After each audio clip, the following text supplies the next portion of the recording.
AK-47 को Mikhail Kalashnikov द्वारा design किया गया था, जिन्हें 1938 में सोवियत सेना में भर्ती किया गया था। AK-47 को सस्ता, सरल और निर्माण में आसान बनाया गया था। AK-47 का उपयोग कई सेनाओं, आतंकवादी समूहों और विद्रोही आंदोलन द्वारा किया जाता है। इसका उपयोग अफगानिस्तान, इराक, वियतनाम, कोलंबिया और मोजाम्बिक सहित कई संघर्षों में किया गया है। AK-47 की सेवा अवधि लगभग 6000 से 15000 राउंड तक होती है। इसमें छोटे छोटे पुर्जे और स्प्रिंग होते हैं, जिन्हें हर कुछ हजार चक्रों के बाद बदलना पड़ता है। AK-47 के कई प्रकार हैं, जिनमें फोल्डिंग स्टॉक वाला AK-47, छोटे स्टॉक वाला AK-MSU तथा लाइट मशीन गन वाला RPK शामिल है।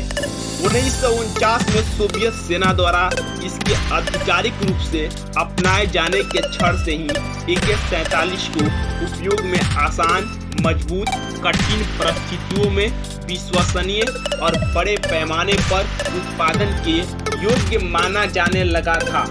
7.62 मिमी राउंड के आसपास निर्मित और लगभग 700 मीटर प्रति सेकेंड की थूथन वेग के साथ इसकी चक्रीय फायरिंग दर 600 राउंड प्रति मिनट थी और यह अर्ध स्वचालित और स्वचालित दोनों तरह की फायरिंग में सक्षम थी।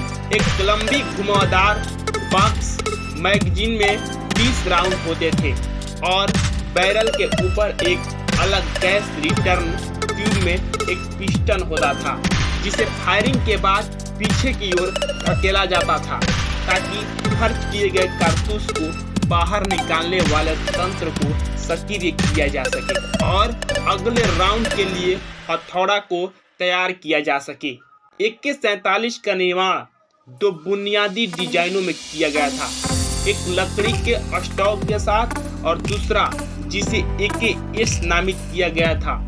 AK-M एक आधुनिक संस्करण है जो लंबी दूरी के दृश्यों और सस्ते बड़े पैमानों पर उत्पादित भागों से सुसज्जित है, जिसमें स्टैम्प्ड सीट मेटल रिसीवर और एक प्लाईवुड बट स्टॉक और फॉरवर्ड ग्रिप शामिल होता है।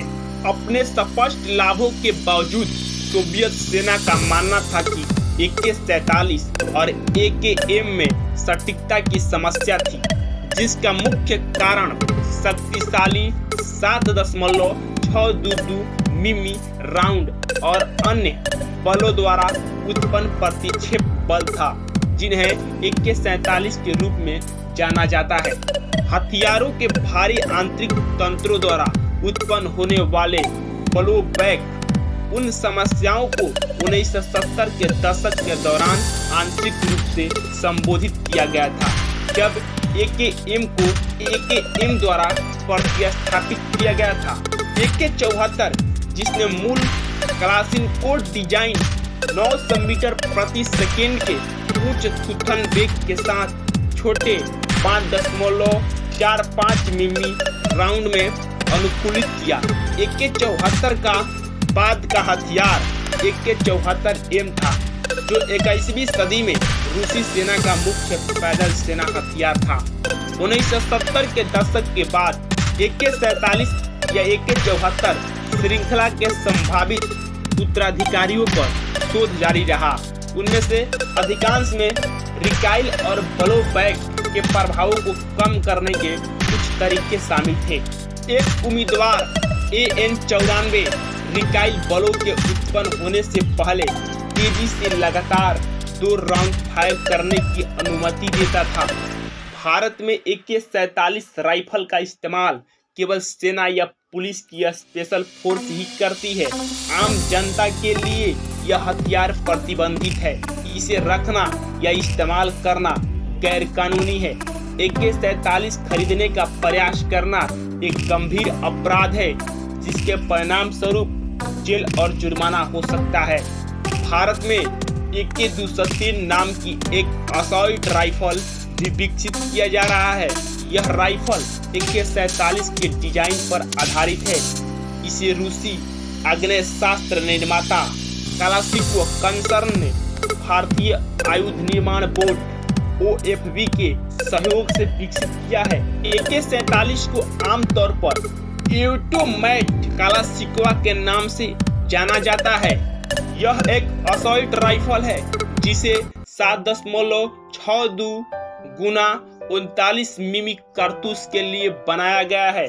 यह दुनिया में सबसे ज्यादा इस्तेमाल किया जाने वाला कंधे का हथियार है। यह सरल और आसान हथियार है। इसमें कोई जटिल उपकरण या पार्ट का इस्तेमाल नहीं होता है। इसे बनाए रखना और मरम्मत करना भी बहुत आसान है।